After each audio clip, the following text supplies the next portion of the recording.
আকাশবাণী আগরতলা স্থানীয় সংবাদ পড়ছে চন্দন লেখা পাল।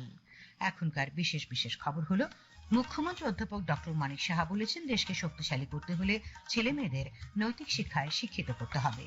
কেন্দ্রীয় উত্তর পূর্বাঞ্চল উন্নয়ন মন্ত্রী জ্যোতিরাদিত্য সিন্ধিয়া আগামীকাল 3 দিনের রাজ্য সফরে আসছেন। প্রধানমন্ত্রী নরেন্দ্র মোদী আগামীকাল কেরালা সফরে যাবেন। ত্রিপুরা উত্তরাখণ্ডের মধ্যে রঞ্জি ট্রফির 4 দিনের খেলা আজ থেকে আগরতলায় শুরু হয়েছে। এবারে সংবাদ বিস্তারিত। মুখ্যমন্ত্রী অধ্যাপক ডক্টর মানিক সাহা বলেছেন, দেশকে শক্তিশালী করতে হলে ছেলে মেয়েদের নৈতিক শিক্ষায় শিক্ষিত করতে হবে। আজ আগরতলার প্রজ্ঞা ভবনে সংখ্যালঘু কল্যাণ দপ্তর আয়োজিত সংখ্যালঘু সম্প্রদায়ের শিক্ষার্থীদের মেধা পুরস্কার বিতরণী অনুষ্ঠানে বক্তব্য রাখতে গিয়ে তিনি কথা বলেন। তিনি বলেন, ভারতবর্ষের প্রত্যেকটি নাগরিকের কল্যাণ কেন্দ্র রাজ্য সরকারের দায়িত্ব। তিনি বলেন, সমাজের সকল স্তরের মানুষের সহযোগিতায় রাজ্যের উন্নয়ন ত্বরান্বিত হবে। মুখ্যমন্ত্রী বলেন, রাজ্যে জনজাতি, জাতি ও সংখ্যালঘু সম্প্রদায়ের মানুষ শান্তি সম্প্রীতির সঙ্গে বসবাস করছেন। 2011 সালের জনগণনা অনুযায়ী রাজ্যে 16.42% সংখ্যালঘু শ্রেণীর মানুষ বসবাস করেন। রাজ্য সরকার 2025-2026 অর্থ বছরে কেন্দ্রীয় সরকারের কাছে সংখ্যালঘু শ্রেণীর উন্নয়নের জন্য 4টি প্রকল্পের অনুমোদন প্রাপ্তির জন্য পাঠিয়েছে, যার জন্য ব্যয় হবে 106 কোটি টাকা। তিনি বলেন, রাজ্য ওয়াকফ বোর্ড সংখ্যালঘুদের স্বার্থে বিভিন্ন উন্নয়নমূলক পদক্ষেপ গ্রহণ করছে। তিনি উন্নত শিক্ষা, পরিকাঠামো প্রকল্প এবং অর্থনৈতিক সুযোগ সুবিধার মাধ্যমে এবং সংখ্যালঘু সম্প্রদায়ের কল্যাণের উপর জোর দেন। তিনি প্রধানমন্ত্রী নরেন্দ্র মোদীর দৃষ্টিভঙ্গির কথা উল্লেখ করে বলেন যে, সবকা সাথ সবকা বিকাশ সবকা প্রয়াস সবকা বিশ্বাস এই নীতিগুলি কেবল স্লোগান নয়, এর গভীর তাৎপর্য রয়েছে। তিনি বলেন, স্বাধীনতার পর বর্তমান রাজ্য সরকারের অধীনে একটি সামাজিক পরিবর্তন এসেছে। মহিলাদের ক্ষমতায়নের কথা বলতে গিয়ে তিনি বলেন যে, মহিলারা এখন নিজেদের অধিকার সম্পর্কে সচেতন। অনুষ্ঠানে সংখ্যালঘু কল্যাণমন্ত্রী শুক্লাচরণ নোয়াতিয়া সংখ্যালঘু শ্রেণীর উন্নয়নে রাজ্য সরকারের গৃহীত বিভিন্ন প্রকল্পের কথা উল্লেখ করেন। অনুষ্ঠানে 13 জন ছাত্রছাত্রীকে মেধা পুরস্কার বিতরণ করা হয়। এর মধ্যে রয়েছে chief ministers minority girl gold award, Maulana Abul Kalam Azad memorial merit award ইত্যাদি। তাছাড়া করবুকে 4.28 লক্ষ টাকা ব্যয় নির্মিত 2টি ছাত্র ছাত্রী আবাসের আজ এই অনুষ্ঠান থেকে ভার্চুয়াল ভাবে উদ্বোধন করা হয়। কেন্দ্রীয় উত্তর পূর্বাঞ্চল উন্নয়ন মন্ত্রী জ্যোতিরাদিত্য সিন্ধিয়া আগামীকাল 3 দিনের রাজ্য সফরে আসছেন। আগামীকাল বিকেলে তিনি আগরতলার রবীন্দ্র শতবার্ষিকী ভবনে ডোনার মঞ্চকের আর্থিক সহায়তায় বিভিন্ন উন্নয়নমূলক প্রকল্পের শিলান্যাস করবেন। পরে আগরতলা আইজিএম হাসপাতালে মা ও শিশুদের স্বাস্থ্য সম্পর্কিত বিষয়ে খোঁজ নেবেন। তাছাড়া আগরতলা ডেন্টাল হাসপাতাল পরিদর্শনের কথা রয়েছে তার। আগামীকাল সন্ধ্যায় মাতা ত্রিপুরেশ্বরী মন্দিরে পুজো দেবেন তিনি। সফরের দ্বিতীয় দিনে তিনি উত্তর ত্রিপুরা জেলার কদমতলার উত্তর ফুলবাড়ি গ্রাম পরিদর্শন করবেন। সেখানে আগরগাছের একগুচ্ছ প্রকল্পের উদ্বোধন করার কথা। পরে তিনি রাজ্যের ঐতিহ্যবাহী ঊনকোটি পাহাড় পরিদর্শন করবেন। সফরের তৃতীয় তথা শেষ দিনে শ্রী সিন্ধিয়া ডুম্বুরে পর্যটন প্রকল্পে মাতাবাড়ি ট্যুরিজম সার্কিটের সূচনা করবেন। ওই দিনই তার রাজ্য ত্যাগ করার কথা রয়েছে। রাজ্য সরকার এবারও কৃষকদের কাছ থেকে সহায়ক মূল্যে ধান কিনবে। আজ মহাকরণে খাদ্য ও ভোক্তা বিষয়ক মন্ত্রী সুশান্ত চৌধুরী এবং কৃষিমন্ত্রী রতনলাল নাথ এক যৌথ সাংবাদিক সম্মেলনে রাজ্য মন্ত্রিসভার সিদ্ধান্তের কথা ঘোষণা করেন। খাদ্যমন্ত্রী জানান, আগামী 28শে জানুয়ারি উত্তর জেলার ধর্মনগরে আনুষ্ঠানিকভাবে ধান কেনা শুরু হবে। তিনি জানান, এই মরশুমে 18,000 মেট্রিক টন ধান কেনার লক্ষ্যমাত্রা নেওয়া হয়েছে। ধানের সহায়ক মূল্য গতবারের চেয়ে 69 পয়সা বাড়িয়ে এবার কিলো প্রতি 23 টাকা 69 পয়সা করা হয়েছে। তিনি জানান, রাজ্য সরকার কৃষকদের কাছ থেকে ধান কেনা শুরু করার পর থেকে এখনো পর্যন্ত 2,44,303 মেট্রিক টন ধান কেনা হয়েছে। তাতে উপকৃত হয়েছেন 1,25,454 জন কৃষক। তাদের ব্যাংক অ্যাকাউন্টে জমা হয়েছে 489,71,00,000 টাকা। এতে ত্রিপুরা গ্রামীণ এলাকার অর্থনৈতিক কর্মকাণ্ড ত্বরান্বিত হয়েছে। কৃষিমন্ত্রী বলেন, প্রধানমন্ত্রী নরেন্দ্র মোদীর নেতৃত্বে ভারত গোটা বিশ্বে খাদ্যশস্য রপ্তানি করছে, আমাদের রাজ্যে উৎপাদন বেড়েছে।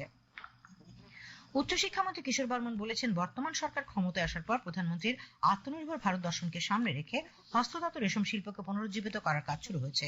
আজ নলছড় আঞ্চলিক তাঁত শিল্প সমবায় সমিতি লিমিটেডে 34 দিন ব্যাপী রেশম হস্ততাঁত বয়ন প্রশিক্ষণ কর্মসূচির সূচনা করে তিনি কথা বলেন।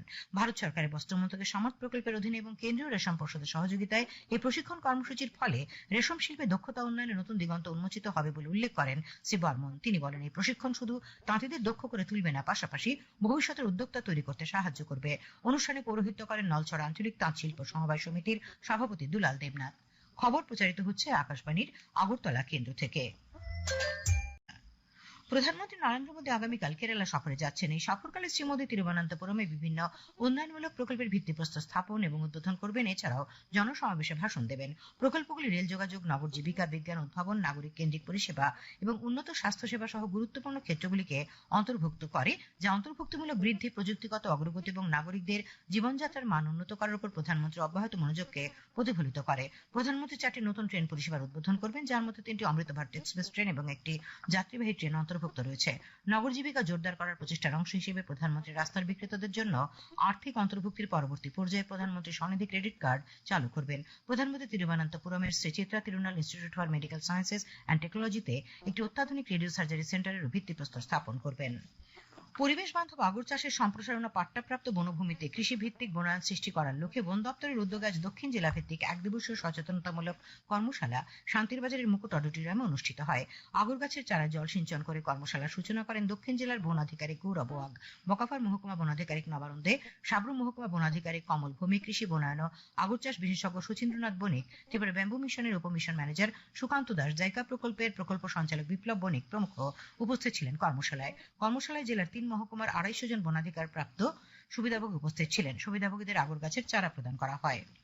কৈলাসহরে ডিএম কনফারেন্স হলে সড়ক সুরক্ষা জীবন রক্ষা বিষয়ে আজ সন্ধ্যায় সাংবাদিক সম্মেলন হয়। উপস্থিত ছিলেন ঊনকোটি জেলার জেলা শাসক ডক্টর তমাল মজুমদার, জেলা পরিবহন আধিকারিক তরুণ বিকাশ তালুকদার। তারা জানান, চলতি জানুয়ারি মাসকে ঊনকোটি জেলাতেও সরকারিভাবে জাতীয় সড়ক সুরক্ষা মাস হিসেবে পালন করা হচ্ছে। এই উপলক্ষে সচেতনতামূলক কর্মসূচি জেলা নানা স্থানে করা হচ্ছে। চালকদের মাথায় হেলমেট না থাকলে পেট্রোল বা জ্বালানি তেল না দিতে পেট্রোল পাম্পগুলিকে নির্দেশ দেওয়া হয়েছে। বিধায়িকা মীনা রানী সরকার আজ কানাড়া ব্যাংকের বাধারঘাট ব্রাঞ্চের উদ্বোধন করেন। এই উপলক্ষে আয়োজিত অনুষ্ঠানে আগরতলা পুর নিগমের সাউথ জোনের চেয়ারম্যান অভিজিৎ মল্লিক, নর্থ জোনের চেয়ারম্যান গৌতম চন্দ, কর্পোরেটর প্রসেনজিৎ লোধ, কানাড়া ব্যাংকের assistant general manager Shantanu Kundu সহ অন্যান্যরা উপস্থিত ছিলেন। বামপন্থী কৃষক ও শ্রমিক সংগঠনগুলির ডাকে আজ দক্ষিণ জেলার পতিছড়ির রবগেটে এক সম্মেলন অনুষ্ঠিত হয়। সম্মেলনে সিটুর রাজ্য সভাপতি মানিক দে, সিপিআইএম দক্ষিণ জেলা সম্পাদক তাপস দত্ত প্রমুখ বক্তব্য রাখেন। নেতৃবৃন্দ আগামী 13 ফেব্রুয়ারি সংযুক্ত কিষাণ মোর্চা সহ 500-এর বেশি কৃষক সংগঠন, 10টি ট্রেড ইউনিয়ন এবং ফেডারেশন সমূহের যৌথ মঞ্চ আহত দেশব্যাপী সাধারণ ধর্মঘটের সমর্থনে বক্তব্য রাখেন।